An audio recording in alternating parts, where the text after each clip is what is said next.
नमस्कार प्यारे साथियों, मैं प्रियंका आप सभी का स्वागत करती हूँ। आज की अपने परिवार परीक्षा पार में साथ होने वाला है। आज जो है हम पढ़ेंगे उत्तर प्रदेश की मृदा। मृदा का मतलब है मिट्टी के बारे में हम पढ़ने वाले हैं। उत्तर प्रदेश की मिट्टी कैसी है, कितने भागों में इसे बांटा गया है, ये सारी चीजें जो है हम आज की क्लास में पढ़ने वाले हैं।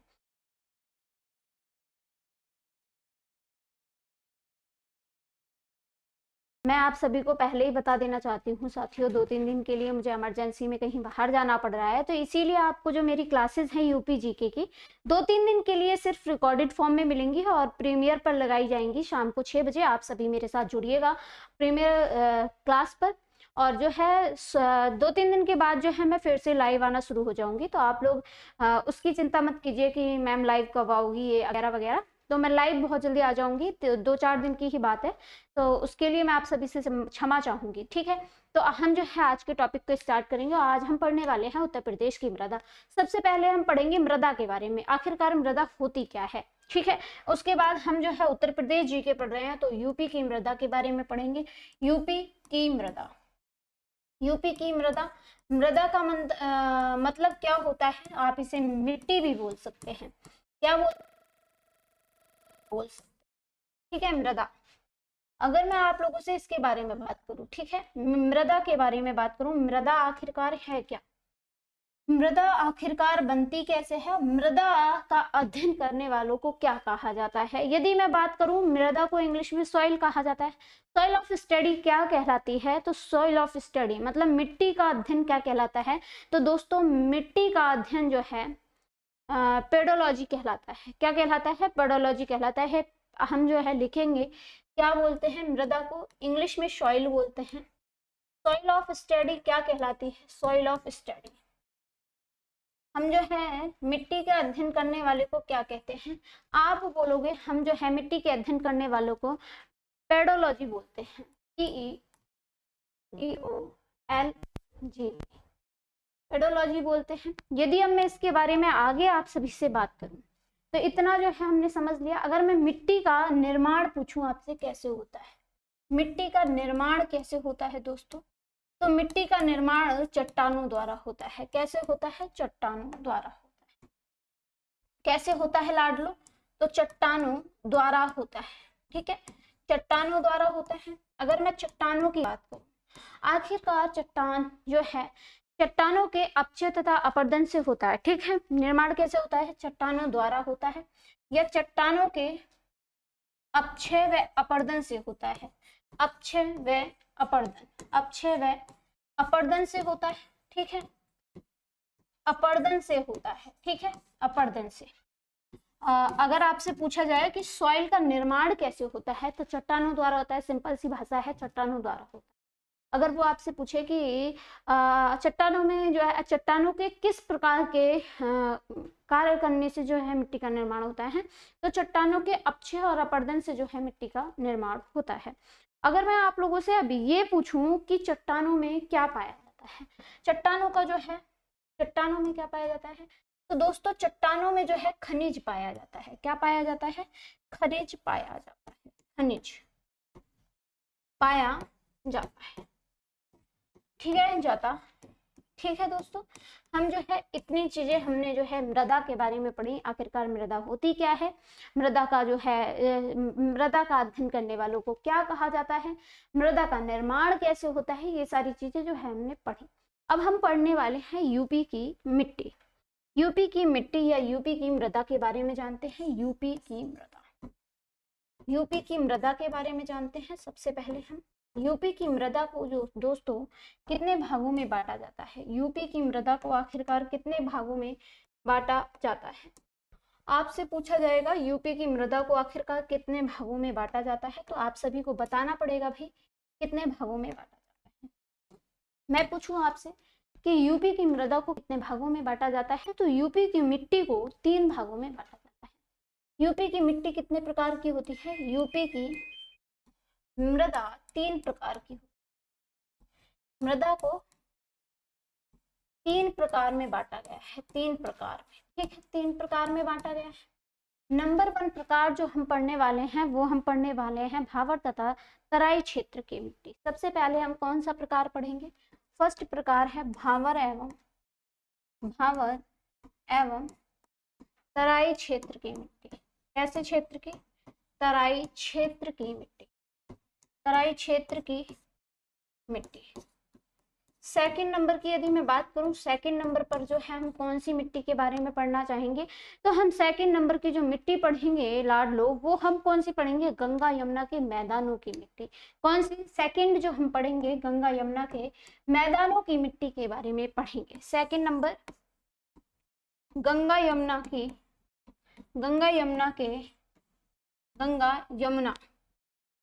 यमुना के मैदानों की मिट्टी, है ना, मैदानों की मिट्टी के बारे में पढ़ेंगे।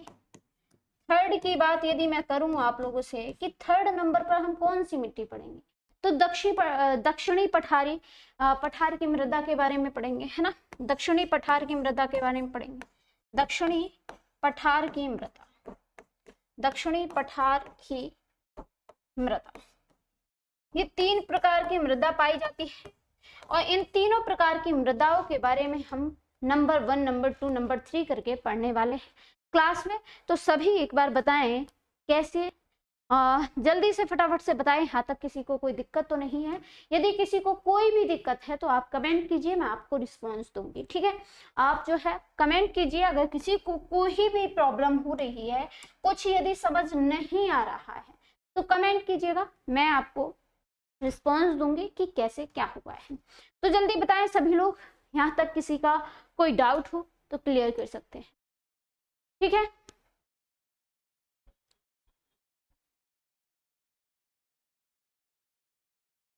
यहाँ तक किसी को कोई भी डाउट हो तो क्लियर कर सकते हैं। हम जो है सबसे पहले पढ़ेंगे भावर एवं तराई क्षेत्र की मृदा, ठीक है। मिट्टी को हम मृदा भी बोलते हैं तो इसलिए मृदा भी लिख लेंगे यहाँ पे, क्या मृदा। अगर मैं आपसे लोगों से बात करूं, फर्स्ट नंबर पर हम कौन सी मृदा पढ़ेंगे, तो भावर तथा तराई क्षेत्र की मृदा के बारे में हम पढ़ने वाले हैं। भावर तथा तराई क्षेत्र की मृदा, नंबर फर्स्ट पढ़ेंगे हम भावर तथा तराई क्षेत्र की मृदा। भावर तथा तराई क्षेत्र की मृदा, है ना, तराई क्षेत्र की मृदा के बारे में जो है हम पढ़ने वाले हैं। आप लोग याद रखिएगा, इसके बारे में जो है हम पढ़ने वाले हैं। सबसे आप सभी जानते हैं, मैंने आप सभी को पढ़ाया हुआ है कि तराई तथा भावर क्षेत्र क्या होते हैं। मैंने आप सभी को बताया हुआ है कि तराई तथा भावर क्षेत्र लाडलो क्या होते हैं। आप सभी जानते हैं तो वो शिवालिक जो है, शिवालिक से जब नदियां बहती हैं, है ना, शिवालिक पहाड़ियां जो हैं, वहां से जो है गंगा यमुना निकल कर आती हैं, नदियां निकल करके आती हैं, तो वो अपने साथ में जो है कंकड़ पत्थर लेकर आती हैं। कंकड़ पत्थर जब वो लेकर के आती हैं तो वो जो है ज्यादा दूर तक उन्हें नहीं ले जा सकती, है ना, तो वो कंकड़ पत्थरों को जमा कर देती है और जहां पर कंकड़ पत्थर जमा हो जाते हैं वही क्षेत्र जो है भावर क्षेत्र कहलाता है।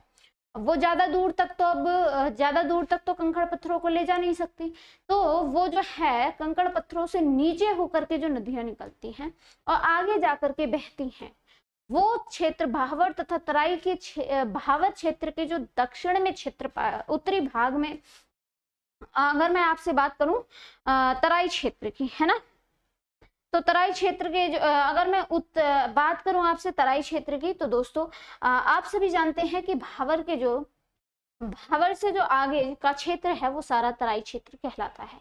तो हम पहले पढ़ेंगे भावर क्षेत्र के बारे में, फिर तराई क्षेत्र के बारे में। तो पहले लिखिएगा कि यूपी के उत्तरी भाग में जो है भावर मृदा मिलती है। कहाँ मिलती है? यूपी के उत्तरी भाग में, यूपी के उत्तरी भाग में कैसी मृदा मिलती है? तो भावर मृदा मिलती है, भावर मृदा मिलती है, भावर मृदा मिलती है। दोस्तों जैसा कि आप सभी जानते हैं, मैंने अभी आपको बताया था कि जैसे ये मान लीजिए शिवालिक है ना, शिवालिक है, यहाँ से जब ये नदियां निकलती हैं तो ये अपने साथ में जो है क्या लेकर निकलती है? कंकड़ पत्थर लेकर के आती है और ये जमाव हो जाते हैं कंकड़ पत्थर, है ना। ये मान लीजिएगा कंकड़ पत्थर जमाव हो गए, तो यही वाला जो क्षेत्र है जो कंकड़ पत्थर जमे हुए हैं, ये वाला जो क्षेत्र है, ये वाला क्षेत्र तो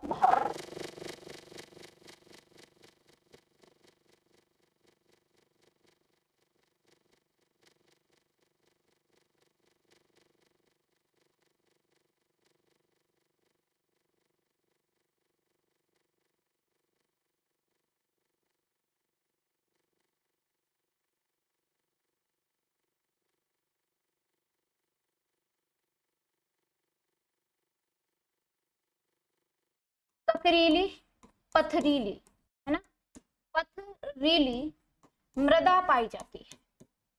ककरीली पथरीली मृदा पाई जाती है भाई। यहाँ पर कैसी मृदा पाई जाती है? तो ककरीली पथरीली मृदा पाई जाती है, पाई जाती है। आशा करूंगी कि इतना आपको समझ में आ गया होगा। 2 मिनट देंगे मुझे जरा।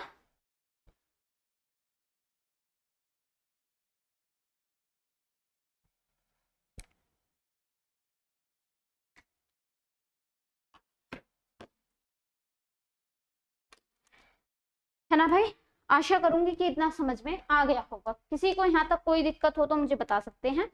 यहाँ तक जो है किसी को कोई भी दिक्कत हो तो मुझे बता। ठीक है, यहाँ पर जो है कृषि नहीं होती है, कृषि नहीं होती है, नहीं होती है। क्यों नहीं होती भाई? यहाँ पर ककरीली पथरीली जो है मृदा मिट्टी पाई जाती है, तो ककरीली पथरीली मिट्टी में जो है कोई भी चीज उपज नहीं सकती, तो इसीलिए यहाँ पर जो है क्या नहीं होती? कृषि नहीं होती।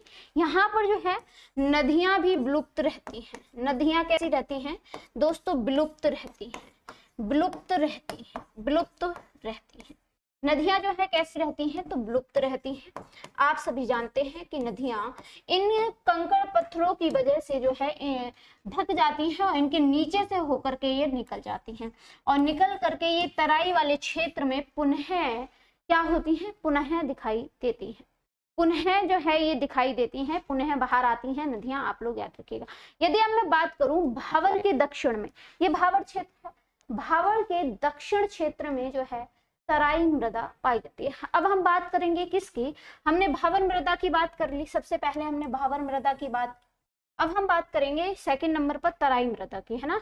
बी नंबर डाल लेंगे, ये ए नंबर था इसका और ये बी नंबर है। तराई मृदा की बात करेंगे, तराई मृदा, तराई मृदा। यदि मैं तराई मृदा की बात करूं आप लोगों से, तराई मृदा आखिरकार क्या है? तो साथियों मैंने आप सभी को बताया कि ये जो है भावर के दक्षिण में जो है तराई मृदा पाई जाती है। भावर के दक्षिण में जो है तराई मृदा पाई जाती है, और तराई मृदा जो है समतल दलदली जो है मृदा पाई जाती है, क्योंकि ये जो है पानी मतलब कि ये तराई के क्षेत्र में होती है, यहाँ पर नमी ज्यादा होती है, तो ये कुछ दलदली सी होती है। कैसी होती है? दलदली सी होती है। तो लिखेंगे आप लोग भावर के दक्षिण में क्या? आप क्या बोलेंगे? आप बोलेंगे भावर के दक्षिण में तराई मृदा पाई जाती है। कैसी मृदा पाई जाती है? तराई मृदा पाई जाती है, मृदा पाई जाती है। ठीक है, पाई जाती है दोस्तों, पाई जाती है। क्लियर है यहाँ तक? आशा करूंगी कि बहुत अच्छे से समझ में आया होगा आपको। सेकंड नेक्स्ट चीज हम जानते हैं यहाँ पर, ये जो है तराई मृदा जो है कैसी होती है? तराई क्षेत्र की जो मृदा होती है ना, जो मिट्टी होती है, वो समतल दलदली नमी युक्त मृदा पाई जाती है। लिखेंगे समतल दलदली, समतल दलदली, दलदली नमी युक्त, है ना, नमी युक्त मृदा पाई जाती है। नमी युक्त मृदा पाई जाती है, पाई जाती। ठीक है दोस्तों, कैसी मृदा पाई जाती है? आप लोग बोलेंगे कि यहाँ पर जो है समतल दलदली मृदा पाई जाती है। आप लोग लिखिएगा। यहाँ पर जो है कृषि में जो है, यहाँ कृषि भी होती है, कृषि होती है, कृषि होती है, परंतु कृषि में जो है कैसी कृषि होती है? तो धान और गन्ने की कृषि होती है। धान और गन्ने की कृषि होती है। ज्यादातर बताया है मैंने, धान और गन्ने की कृषि की जाती है। यहाँ पर कैसी कृषि की जाती है? तो आप लोग बोलेंगे धान और गन्ने की ज्यादातर कृषि की जाती है। यहाँ पर जो है नदियां पुनः बाहर आती हैं। कैसे होती हैं? तो नदियां जो है पुनः बाहर आती हैं। नदियां जो है, जो नदियां भावर क्षेत्र में विलुप्त हो जाती हैं, वो नदियां यहाँ पर नदियां पुनः बाहर आती हैं, पुनः बाहर आती है। ठीक है, यहाँ तक आशा करूंगी कि आपको बहुत अच्छे से समझ में आया होगा, किसी को कोई दिक्कत नहीं होगी। बताइएगा किसी को कोई भी प्रॉब्लम हो तो आप कमेंट सेक्शन में कमेंट कीजिएगा, मैं आप सभी को साथ के साथ आंसर देती चलूंगी। और आप लोग जरूर बताएंगे कि यहाँ तक आपको कोई डाउट तो नहीं है। एनीवे कोई भी डाउट है, आपको कोई भी डाउट है यदि, तो आप कमेंट कीजिएगा, मैं आपको रिस्पॉन्स दूंगी। आई प्रॉमिस कि मैं आपको रिस्पॉन्स दूंगी, आपका कोई भी डाउट है। ठीक है, यहाँ तक किसी को कोई दिक्कत नहीं होनी चाहिए, आशा करूंगी दिक्कत नहीं होगी। सेकंड जो हम पढ़ेंगे, सेकंड पढ़ेंगे हम गंगा यमुना मैदान की मृदा। गंगा यमुना मैदान की मृदा, गंगा यमुना मैदानों की मृदा, इसके बारे में पढ़ेंगे, है ना। मैदानों की मृदा के बारे में पढ़ने वाले हैं, गंगा यमुना मैदानों की मृदा के बारे में जो है पढ़ने। तो अब ध्यान से समझिएगा, पहले गंगा यमुना के मैदानों की जो मृदा है, इसे द्वाब मृदा के नाम से जाना जाता है। द्वाब का मतलब क्या है? द्वाब का मतलब है दो नदियों के बीच की भूमि। दो नदियों के बीच की भूमि को हम द्वाब कहते हैं, और ये गंगा यमुना मैदानों की मिट्टी में पाया जाता है। ठीक है, इसे क्या बोलते हैं? द्वाब। क्या बोलते हैं? द्वाब बोलते हैं। और द्वाब का अर्थ क्या होता है लाडलो? और इसका अर्थ क्या होता है? दो नदियों के बीच की भूमि। क्या होता है? दो नदियों के बीच की भूमि, दो नदियों के बीच की भूमि, बीच की भूमि जो है, इसे हम क्या कहते हैं? आप लोग बोलिएगा कि इसे हम जो है बोलते हैं द्वाब। क्या बोलते हैं लाडलो? द्वाब। अगर मैं इसके जो है अन्य नामों की बात करूं, इसे जो है किन किन नामों से जाना जाता है, यहाँ की मिट्टी को किन किन नामों से जाना जाता है? एक तो हम कांप मृदा के नाम से जानते हैं, जड़ोल मृदा के नाम से जानते हैं, या क्षारी मृदा, या फिर हम जो है इसे दोमट मृदा के नाम से भी जानते हैं। नाम लिखेंगे आप, जड़ोल मृदा। कौन सी मिट्टी के नाम बताइए, यहाँ की मिट्टी के नाम कौन कौन से हैं? मिट्टी के नाम, यहाँ की मिट्टी के नाम हम लिखते हैं, नाम क्या क्या है? इन्हें हम जड़ोल मृदा भी कहते हैं, जड़ोल मृदा, या जड़ोल मिट्टी के नाम से भी जानते हैं, है ना। दोमट मृदा के नाम से भी जानते हैं। मैंने आपसे बोला दोमट मृदा, है ना। कौन से मठ मृदा? दोमट मृदा के नाम से भी जानते हैं, क्षारी मिट्टी के नाम से भी जानते हैं, और इसे हम जो है दोस्तों कांप मृदा के नाम से भी जानते हैं। इसे हम जो है इसे कांप या कछारी मृदा भी कहते हैं, कांप या कछारी मृदा भी कहते हैं, कछारी मृदा। ठीक है, कांप या कछारी मृदा के नाम से जानते हैं। या फिर मैं आपसे बोलूं कि इसे हम जो है किस अन्य मृदा के नाम से और जानते हैं? जल्दी बताएं सभी लोग, यहाँ तक किसी को कोई दिक्कत है या नहीं? जल्दी बता दें फटाफट से, यहाँ तक किसी को कोई दिक्कत है या नहीं? आशा करूंगी कि बिल्कुल भी कोई दिक्कत नहीं होगी। ठीक है, अब हम बात करते हैं इन मिट्टियों का निर्माण कैसे होता है। निर्माण की बात करते हैं दोस्तों। निर्माण कैसे होता है, सबसे इंपॉर्टेंट फैक्ट यही है कि निर्माण जो है कैसे होता है। नदियों के द्वारा जमाव किए गए अपसाद से हो जो है इसका निर्माण होता है। नदियों के द्वारा लिखिएगा, नदियों के द्वारा जमाव किए गए अपसादों से जो है इसका निर्माण होता है। किससे होता है? तो आप बोलेंगे नदियों के द्वारा जमा किए गए अपशादों से जो है इसका निर्माण होता है।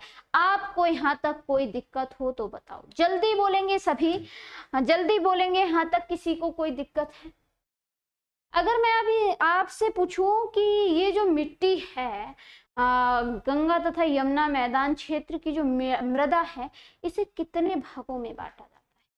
आपसे बड़ा क्वेश्चन, बड़ा सुंदर सा क्वेश्चन पूछा है कि मिट्टी जो है ये जो है गंगा यमुना मैदान की जो मिट्टी है, इस मिट्टी को कितने भागों में बांटा गया है? बताएंगे आप लोग। गंगा यमुना, है ना, गंगा यमुना मैदानों के, है ना, गंगा यमुना मैदानों की मृदा को कितने भागों में बांटते हैं? कितने भागों में बांटते हैं? भागों में बांटते हैं, बांटते। तो आप लोग बोलिएगा कि हम इसे भी 2 भागों में बांटते हैं। कितने भागों में बांटते हैं दोस्तों? तो 2 भागों में बांटते हैं। इस मृदा को हम 2 भागों में बांटते हैं, बांगर और खादर मृदा के भागों में। एक तरफ तो बांगर मृदा पढ़ते हैं, दूसरी तरफ हम वहीं पर खादर मृदा के बारे में पढ़ते हैं। तो आगे बढ़ते हैं। 2 भाग कौन कौन से हैं? तो पहला भाग है बांगर मृदा, बांगर मृदा, और दूसरा जो है बांगर मृदा के बाद जो दूसरा है वो है खादर मृदा, है ना। ये दूसरा वाला जो है कौन सा है प्रकार? आप बोलेंगे खादर मृदा के नाम से जाना जाता है, खादर मृदा के नाम से भी जाना जाता है, आप लोग याद रखिएगा, ठीक है। आई होप कि आपको इतना सब कुछ समझ में आ रहा होगा, है ना, और आशा भी यही करूंगी कि आप लोग समझते चलिएगा। और आपके एग्जाम की दृष्टि से ये टॉपिक जो है थोड़ा सा इम्पोर्टेंट हो जाता है, थोड़ा सा, ज्यादा नहीं, थोड़ा सा ही इम्पोर्टेंट है। इसीलिए हम जो है किसी भी चीज को छोड़ने वाले नहीं है, सारी चीजों को पढ़ाने वाले हैं। तो मैं आशा करूंगी आप लोग इतनी चीज में जो है अच्छे से समझ पा रहे होंगे, है ना भाई, है ना, इतनी चीजें समझ पा रहे होंगे। तो हम इन दोनों को भी जो है एक एक करके पढ़ें, जल्दी बताएं, एक एक करके पढ़ें। तो हम पहले बात करते हैं बांगर मृदा की। सबसे पहले हम कौन सी मृदा पढ़ेंगे इसमें से? तो हम पढ़ेंगे बांगर मृदा। बांगर मृदा के बारे में पढ़ेंगे। बांगर मृदा, बांगर मृदा क्या होती है? आखिरकार बांगर मृदा का जिक्र जो है क्यों किया गया है? बांगर मृदा आखिरकार है क्या? सबसे बड़ा पॉइंट यही है कि बांगर मृदा होती क्या है। तो आपसे पूछा जाएगा ये पुरानी जड़ोल मिट्टी, या फिर इसे जो है कांप मिट्टी के नाम से भी जाना जाता है। क्या इसे जो है पुरानी जड़ोल मिट्टी कहा जाता है?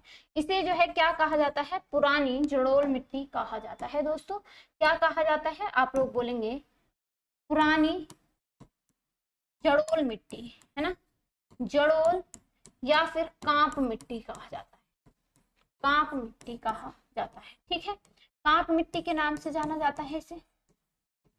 इतनी चीजें आपको समझ में आ गई होगी। ये जो है कहाँ पाई जाती है? ये उच्च भूमि में पाई जाती है। उच्च भूमि क्या है आप यहाँ पे समझेंगे? उच्च भूमि, ठीक है, उच्च भूमि में पाई जाती है, भूमि में पाई जाती है, उच्च भूमि में जो है ये पाई जाती है। दोस्तों उच्च भूमि में कैसे पाई जाती है? जब मैंने आपको जलवायु वो पढ़ाया था, नदियां जो पढ़ाई थी मैंने आपको, उसमें मैंने आपको सारी चीजें बताई थी, है ना। जैसे कि जब ये जो है पानी बहा करके लाती है जड़ोल में, वो बांगर मृदा जो है आती है, बहा करके नदियां जब इस मृदा को लाती हैं, तो ये जो है ना एक साइड में किनारे किनारे जो है थोड़ा सा ऊंचा कर देती है, नदी के किनारे किनारे थोड़ा सा ऊंचा कर देती है, जिधर बाढ़ का पानी नहीं पहुंच पाता है। तो हम यहाँ लिखेंगे बिना बाढ़, क्या बोलेंगे? बिना बाढ़ वाला क्षेत्र। ये कौन सा क्षेत्र कहलाता है? बिना बाढ़ वाला क्षेत्र, बिना बाढ़ वाला क्षेत्र, है ना, बाढ़ वाला क्षेत्र, इसे जो है बिना बाढ़ वाला क्षेत्र कहते हैं। आप समझ चुके होंगे जो मैंने अभी आपको बताया बिना बाढ़ वाला क्षेत्र कैसा होता है, कि जैसे मैंने मान लिया कि ये नदी बह रही है ना, और ये नदी बह रही है, ठीक है, जब नदियां बह रही हैं तो ये अपने साथ में कुछ मिट्टी लाई होंगी, हाँ जी मिट्टी लाई है, इधर भी लाई है, इधर भी लाई है ना, ये इधर भी मिट्टी लाई है, इधर भी मिट्टी लाई है। जैसे बाढ़ आई तो पानी ऊपर को पहुंच गया, ये इधर पहुंच गया पानी, तो जो मिट्टी इनके साथ में है वो मिट्टी भी इधर पहुंचेगी। तो वो मिट्टी जब पानी बह जाएगा तो वो मिट्टी तो वहीं रह जाएगी ना, कुछ मिट्टी तो वहीं रह जाएगी। तो ये यहाँ पर कुछ ऊंचा बना देंगे, यहाँ पर जो है मिट्टी जब रुक जाएगी तो वो कुछ ऊंचाई बना देगी, जहां पर दोबारा बाढ़ का पानी नहीं जा सकेगा, जहां पर दोबारा बाढ़ का पानी नहीं जा सकेगा। क्लियर है यहाँ तक? आशा करूंगी यहाँ तक बिल्कुल क्लियर होगा। किसी को कोई दिक्कत हो तो बताओ जल्दी फटाफट से, है ना। अगर मैं आपसे पूछूं ये जो है पुरानी जड़ोल मिट्टी, इसमें जो है कमी किस किस चीज की पाई जाती है भाई? कमी दोनों में ही पाई जाती है, खादर मृदा में भी पाई जाती है, बांगर मृदा में भी पाई जाती है। तो नाइट्रोजन, फास्फोरस और ह्यूमियस, है ना, इन तीनों चीज की इसमें कमी पाई जाती है। कमी किसकी पाई जाती है? कमी लिखिएगा आप लोग, कमी किसकी पाई जाती है?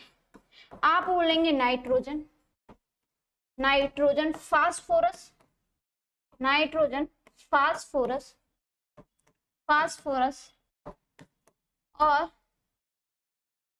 फोरस, है ना, फास्फोरस। और आप लोग बोलेंगे अब इसमें जो है ह्यूमस, है ना, ह्यूमस की भी कमी पाई जाती है।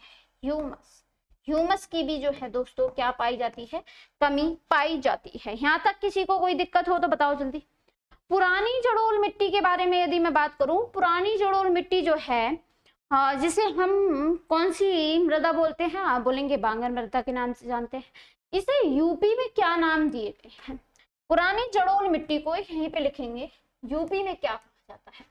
पुरानी जड़ोल मिट्टी को,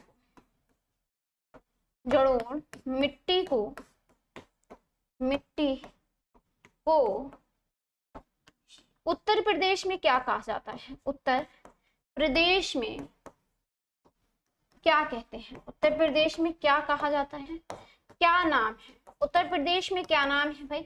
उत्तर प्रदेश में इसे जो है किसी अन्य नामों से जाना जाता है।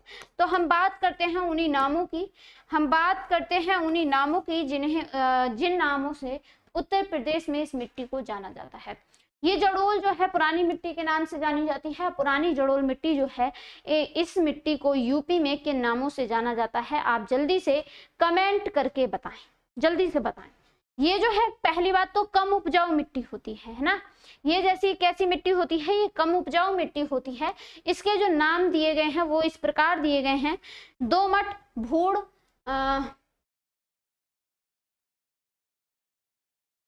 बलुई, है ना, बलुई और फिर दोमट, है ना। दोमट, मटियार, भूड़, नाम लिखेंगे इसके क्या है? पुरानी इसके नाम जो है क्या है? दोमट, दोमट, है ना, बलुई। और आपसे पूछा जाए इसे जो है भूड़ के नाम से भी जाना जाता है, भूड़ मिट्टी के नाम से भी जाना जाता है। इसे जो है भूड़ मिट्टी या मटियार मिट्टी के नाम से भी जाना जाता है। ये इसके क्या है? यूपी में बोले जाने वाले नाम, यूपी में बोले जाने वाले नाम है। यूपी में इन नामों से जाना जाता है। यूपी में जो है लिख लेंगे, यूपी में जो है इन नामों से जाना जाता है पुरानी एवं जड़ोल मिट्टी को। यहाँ तक किसी को कोनो दिक्कत हो तो जल्दी मुझे बता दे फटाफट से, किसी को यहाँ तक कोई भी दिक्कत हो तो, है ना। और ये जो है ना कम उपजाऊ वाली मृदा है, मैंने आपको जैसे अभी बताया ये कम उपजाऊ वाली मृदा है, कम उपजाऊ, है ना, ये कम उपजाऊ होती है, इसमें कोई दिक्कत नहीं है। उपजाऊ होती है, कैसी होती है? तो कम उपजाऊ मृदा होती है, आप लोग याद रखिए। ठीक है, आगे बढ़ते हैं। नेक्स्ट टॉपिक, नेक्स्ट डालेंगे हमने जो अभी पढ़ा था कुछ देर पहले दोस्तों। क्या पढ़ा? आप लोग बोलेंगे हमने कुछ देर पहले पढ़ा था बांगर। अब हम जो है सेकंड पढ़ेंगे खादर। खादर मृदा के बारे में पढ़ते हैं। खादर मृदा, आखिरकार खादर मृदा होती क्या है? इसे जो है हम किस नाम से जानते हैं? तो इसे हम जो है नई कांप या नई जड़ोल मृदा के नाम से भी जाना जाता है। इसे जो है हम किस नाम से जानते हैं? तो आप बोलिएगा हम इसे नई कांप या नई जड़ोल मृदा के नाम से जानते हैं। किस नाम से जानते हैं? तो नई कांप या नई जड़ोल मृदा के नाम से। नई कांप, नई कांप या नई जड़ोल मृदा के नाम से जानते हैं। नई जड़ोल मृदा के नाम से जानते हैं, जड़ोल मृदा के नाम से जानते हैं। के नाम से जानते हैं। ठीक है, किस नाम से जानते हैं दोस्तों? तो हम इसे नई कांप या नई जड़ोल मृदा के नाम से जानते हैं, और ये निचली भूमि में पाई जाने वाली मृदा है। निचली भूमि में पाई कैसे जाती है? बाढ़ वाला क्षेत्र जिसे कहते हैं। जैसे मैंने मान लिया कि ये नदियां बह रही हैं, क्या बह रही हैं लाडलो? ये नदी बह रही है। मैंने क्या माना कि ये नदी बह रही है। ठीक है, जो पुरानी मृदा थी मैंने माना कि वो जो है उससे जो है उसने ऊंचाई बना दी,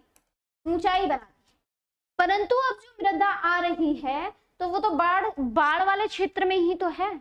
वो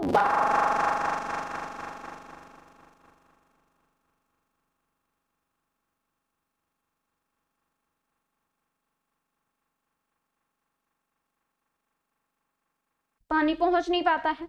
तो यही बात है कि हम यहाँ पे क्या लिखेंगे? नई कांप या नई जड़ोल मृदा के नाम से इसे जाना जाता है। ये निचली भूमि में पाई जाती है। कैसी भूमि में पाई जाती है? निचली भूमि में पाई जाती है। निचली भूमि में पाई जाती है।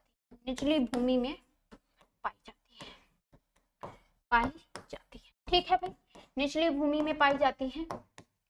यदि मैं इसके बारे में आपसे बात करूं, बाढ़ वाले क्षेत्र में, निचली भूमि यानी कि बाढ़ वाले क्षेत्र में पाई जाती है। बाढ़ वाले क्षेत्र में पाई जाती है। बाढ़ वाले क्षेत्र में, ठीक है, क्षेत्र में पाई जाती है। आप लोग याद रखिए। ठीक है, आशा करूंगी इतना समझ आया होगा, और आशा मेरी गलत नहीं होनी चाहिए भाई। और अगर किसी को कोई भी डाउट है तो आप जो है मेरे से कमेंट सेक्शन में कमेंट करके रिस्पॉन्स पा सकते हैं। किसी को यहाँ तक कोई भी दिक्कत है, अगर मैं आप लोगों से बात करूं खादर मृदा के बारे में, कि खादर मृदा को अन्य किस नाम से जाना जाता है? खादर मृदा को यूपी में किस नाम से जाना जाता है? क्वेश्चन ये भी बन जाता है भाई। जब हमने बांगर का पढ़ा तो खादर का भी पढ़ना इंपॉर्टेंट है। यूपी में किस नाम से जानते हैं? किस नाम से? तो किस नाम से जानते हैं दोस्तों? बलुआ। सबसे पहले आता है बलुआ नाम। आपने देखा होगा बलुआ या शिष्ट बलुआ के नाम से भी जाना जाता है। बलुआ या शिष्ट बलुआ या फिर नूतन कांप के नाम से भी जाना जाता है। नूतन कांप का मतलब होता है नई मिट्टी। नूतन कांप या फिर डालिएगा शिष्ट बलुआ। शिष्ट बलुआ। बलुआ का मतलब आप समझते हैं ना, रेतीला सा, है ना, रेतीला सा। जो आपने देखी होगी कुछ मिट्टी ऐसी होती है रेतीली सी मिट्टी जो होती है उसे ही हम बलुआ मिट्टी के नाम से जानते हैं। ठीक है, एक होती है बलुआ मिट्टी, एक शिष्ट बलुआ और एक बलुआ, और एक जो है वो है नूतन कांप। यहाँ तक किसी को कोई दिक्कत बताओ? जल्दी बताओ फटाफट से, यहाँ तक किसी को कोई दिक्कत हो तो। खादर मिट्टी जो है अधिक उपजाऊ होती है। खादर मिट्टी कैसी होती है दोस्तों? तो ये अधिक उपजाऊ होती है। यहाँ तक किसी को कोई दिक्कत नहीं होनी चाहिए। उपजाऊ होती है। कैसी होती है ये अधिक उपजाऊ मृदा होती है। आप लोग याद रखिएगा, यहाँ तक किसी को कोई भी प्रॉब्लम नहीं होनी चाहिए। किसी को यहाँ तक कोई भी प्रॉब्लम नहीं होनी चाहिए। मेरे लाडलो, मेरे प्यारे प्यारे स्टूडेंटों, यहाँ तक किसी को कोई दिक्कत हो तो मेरे से जल्दी से पूछे भाई, जल्दी से पूछे। किसी को कोई दिक्कत हो तो जल्दी से पूछे, जल्दी फटाफट से जल्दी पूछो भाई, किसी को कोई दिक्कत हो तो। अगर मैं बात करूं खादर व बांगर मृदा में जो है सबसे ज्यादा अधिकता किसकी पाई जाती है? बताइएगा। खादर व बांगर मृदा में अधिकता किसकी पाई जाती है? अधिकता। कमी तो मैंने बता दी किस किस की पाई जाती है? अधिकता किसकी पाई जाती है? बताइएगा, अधिकता किसकी पाई जाएगी भाई? अधिकता की यदि आप लोगों से बात की जाए ना, अधिकता किसकी पाई जाती है? तो चूना तथा पोटास की अधिकता पाई जाती है। किसकी? चूना तथा पोटास की जो है क्या पाई जाती है? अधिकता पाई जाती है। दोस्तों यहाँ तक जो है देखेंगे एक बार, आपने जो है अभी यहाँ पे भूड़ मिट्टी के बारे में पढ़ा था कि भूड़ ये जो है अन्य नाम दिया गया है किसको? बांगर मृदा को यूपी में जो बोला जाता है ना। देखिएगा यहाँ पर पुरानी जड़ोल मिट्टी को उत्तर प्रदेश में क्या कहा जाता है? तो ये पुरानी जड़ोल मिट्टी कौन सी है? बांगर मृदा है। इसमें जो है नाम दिए गए हैं कौन कौन से, एक तो दोमट, मुलई, ये बुलई ऑफ ए मूड और मटियार। ठीक है, मूड जो ये भूड जो मृदा है, भूड मृदा के बारे में थोड़ी सी बात करते हैं कि आखिरकार भूड मृदा होती क्या है। 1 मिनट देंगे, तब तक आप लोग बताइएगा कि भूड मृदा क्या होती है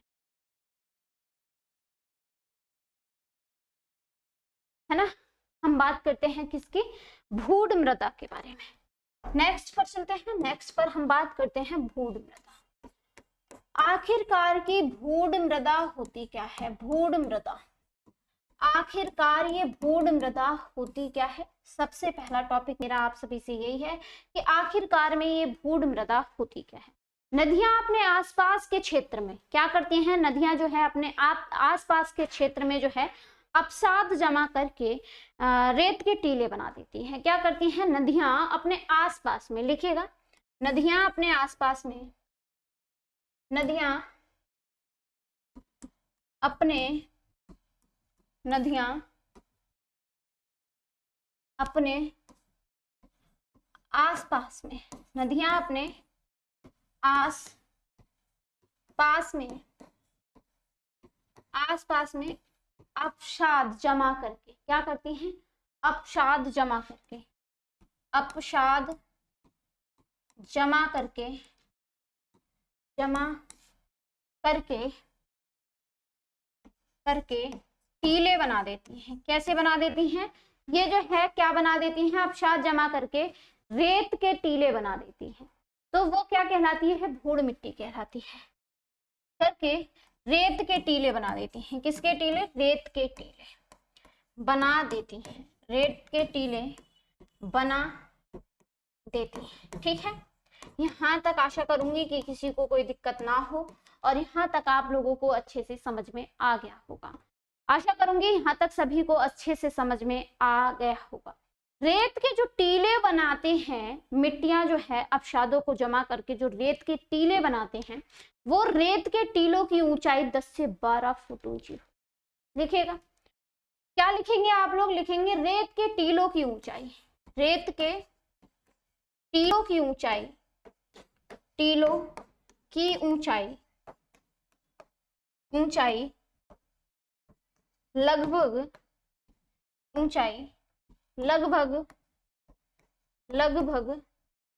10 से 12 फीट होती है। कितनी होती है, 10 से 12 फीट, 10 से 12 फीट होती है।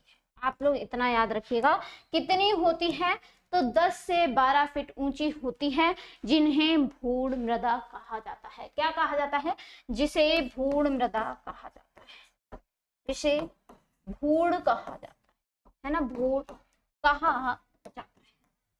एक बार यहाँ तक रिवीजन करेंगे और फिर जो है हम आज की क्लास को ऑफ करेंगे और फिर जो है आगे की जो प्रक्रिया है कल की क्लास में जो है हम देखेंगे।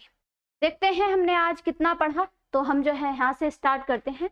हमारा आज का टॉपिक था यूपी की मृदा। मृदा का मतलब है मिट्टी, और सबसे पहले हम जानेंगे मिट्टी के बारे में कि मिट्टी आखिरकार होती क्या है, मिट्टी का निर्माण होता कैसे है।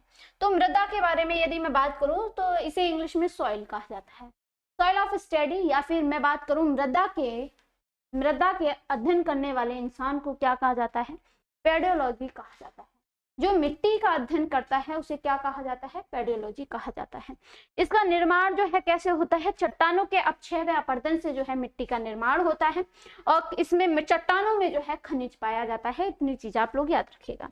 दूसरा हमने पढ़ा यूपी की मृदा। यूपी की मृदा, यूपी की मृदा जो है 3 प्रकार की है, भावर तथा तराई क्षेत्र की मिट्टी, गंगा यमुना के मैदान की मृदा, और तीसरा जो हमने पढ़ा दक्षिणी पठार की मृदा के बारे में।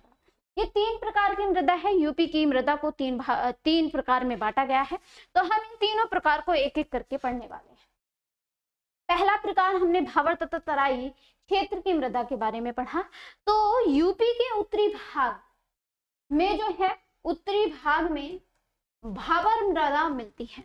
कैसी मृदा मिलती है, तो भावर मिट्टी मिलती है।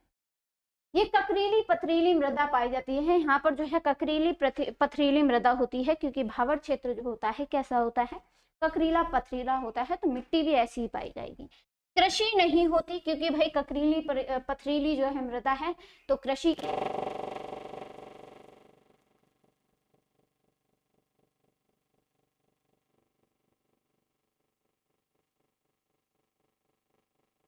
आगे हम बात करते हैं तराई मृदा की।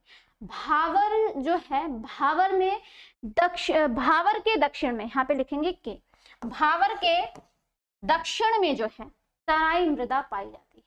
भावर के दक्षिण में जो है कैसी मृदा पाई जाती है, आप बोलेंगे तराई मृदा पाई जाती है। आगे बढ़ते हैं। आगे अगर मैं तराई मृदा के बारे में बात करूं तो ये समतल दलदली नमी युक्त मृदा पाई जाती है।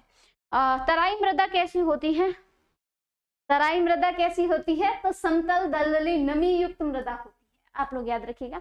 यहाँ पर कृषि जो है होती है, परंतु ज्यादातर कृषि जो है धान और गन्ने की होती है। कैसी होती है, धान और गन्ने की होती है। यहाँ पर नदियां जो है पुनः बाहर आ जाती हैं, आप लोग याद रखिएगा। आगे बात करते हैं गंगा यमुना मैदानों की मृदा, है ना। गंगा यमुना के मैदान जो है वहां की मृदा के बारे में थोड़ी सी बात कर लेते हैं। तो इसे जो है दोआब कहा जाता है। दोआब का अर्थ क्या होता है, दो नदियों के बीच की भूमि। दो नदियों के बीच की भूमि को दोआब कहते हैं। मिट्टी के नाम जो है, यहाँ की जो मिट्टी होती है, गंगा यमुना क्षेत्र की जो मिट्टी है, उन्हें किन नामों से जाना जाता है, तो आप बोलेंगे जलोढ़ मिट्टी, दोमट मृदा और कांप या कछारी मृदा के नाम से भी जाना जाता है। निर्माण जो है इसका कैसे हुआ, नदियों के द्वारा जमा किए गए अपशादों से जो है इसका निर्माण होता है। कैसे होता है, नदियों के द्वारा जमा किए गए अपशादों के द्वारा जो है इसका निर्माण होता है। गंगा यमुना मैदान की मृदा को कितने भागों में बांटते हैं, तो दो भागों में बांटते हैं। कितने भागों में, दो भागों में। भावर तथा खादर मृदा दो भागों में बांटते हैं। देखिएगा, बांगर मृदा और खादर मृदा के दो भागों में बांटते हैं। पहले हम पढ़ेंगे बांगर मृदा के बारे में। ये जो है पुरानी जड़ोल मिट्टी होती है। कैसी होती है, पुरानी जड़ोल कांप मिट्टी भी कहा जाता है इसे, ठीक है। उच्च भूमि में पाई जाती है। कैसे कैसे पाई जाती है, ये सारी चीजें मैंने अभी समझाई थी आपको। बिना बाढ़ वाले क्षेत्र में ये जो है पाई जाती है, ठीक है। इसमें कमी किस किस की है, जड़ोल, ये जो है खादर मृदा हो या फिर बांगर मृदा हो, इन दोनों में कमी सिर्फ इन तीनों चीजों की होती है, नाइट्रोजन, फास्फोरस और ह्यूमस। इन तीनों की जो है कमी पाई जाती है। यहाँ पर मैंने बात की पुरानी जड़ोल मिट्टी को उत्तर प्रदेश में किन नामों से जाना जाता है, तो उत्तर प्रदेश में किन नामों से जाना जाता है इसके बारे में पढ़ेंगे। और ये जो है ना जड़ोल मिट्टी जो है ये कम उपजाऊ होती है। कैसी होती है, कम उपजाऊ होती है, आप लोग याद रखिएगा। यूपी के नाम जो है किस किस नामों से जानते हैं, दोमट और भूड़ और मटियार, और ये जो है आप बोलेंगे बलुई, है ना। इन चार नामों से जो है जाना जाता है उत्तर प्रदेश में। खादर मृदा की यदि अब मैं बात करूं आप लोगों से, नई कांप या नई जड़ोल मृदा के नाम से जाना जाता है। किसे, खादर मृदा को नई कांप या नई जड़ोल मृदा के नाम से जाना जाता है। निचली भूमि में पाई जाती है। कैसे कैसे पाई जाती है, ये सारी चीजें मैंने अभी आपको बताई। बाढ़ वाले क्षेत्र में जो है ये मृदा देखने को मिलती है। आगे बात करेंगे भूण मृदा की, जो कि हमने अभी किस में पढ़ी, यूपी के नाम में पढ़ी, और ये पुरानी मिट्टी का नाम है, पुरानी जड़ोल मिट्टी का नाम है, इसके बारे में पढ़ेंगे। तो ये भूण मृदा आखिरकार क्या होती है, भूण मृदा जो है आखिरकार होती क्या है, तो ये मृदा जो है नदियां अपने आसपास में अपसाद जमा करके जो रेत के टीले बना देती हैं, है ना। नदियां जो है अपने आसपास में जो है अपसाद इकट्ठे कर लेती हैं, तो उससे जो है रेत के टीले टाइप में बन जाते हैं, टीले बना देती हैं। रेत के टीलों की ऊंचाई लगभग में 10 से 12 फीट होती है, जिसे हम भूड़ कहते हैं। तो ये जो है हमने आज की क्लास में पढ़ा। और ये जो है खादर मृदा जो है यूपी में किस नाम से जाना जाता है, तो इसे जो है नूतन कांप, शिष्ट बलुआ और बलुआ के नाम से जाना जाता है। ये अधिक उपजाऊ होती है। और यदि मैं खादर व बांगर में अधिकता की बात करूं तो चूना तथा पोटास की अधिकता पाई जाती है। तो दोस्तों ये थी हमारी आज की क्लास, जो हमने यूपी की मृदा के बारे में पढ़ी। ये अभी आधी क्लास है, आधी क्लास जो है आपको कल के सेशन में कराई जाएगी। तो आप लोग मेरे साथ कल के सेशन में भी जुड़ना ना भूलिएगा। तो आपको जो है 2-3 दिन के लिए, जैसे मैंने आपको शुरू में बताया साथियों, 2-3 दिन के लिए आप सभी को जो है रिकॉर्डेड क्लास मिलेंगी मेरी। तो उसके लिए मैं आप सभी से क्षमा चाहूंगी। लेकिन आप जो है अपनी रिकॉर्डेड क्लास से जो है अपने सिलेबस को कंप्लीट कीजिएगा, क्योंकि आपका एग्जाम बहुत नजदीक है। तो मिलते हैं नेक्स्ट सेशन में, तब तक के लिए आप अपने अपने परिवार वालों का ख्याल रखिएगा, स्वस्थ रहिएगा, मस्त रहिएगा, लाजवाब रहिएगा। तो तब तक के लिए नमस्कार, जय हिंद, जय भारत।